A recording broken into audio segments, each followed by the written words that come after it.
Ang mabuting balita ng Panginoon, ayon sa aklat ni Isaias,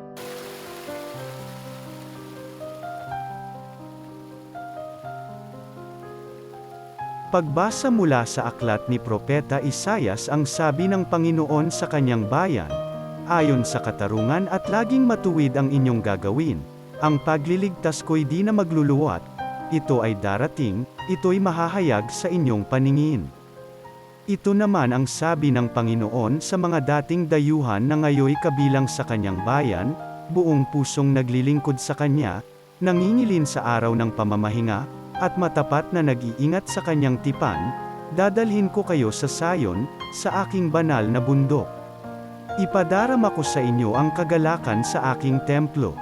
Tatanggapin ko ang inyong mga handog, at ang templo ko'y tatawaging bahay dalanginan ng lahat ng bansa. Ang salita ng Diyos. Ang mabuting balita ng Panginoon.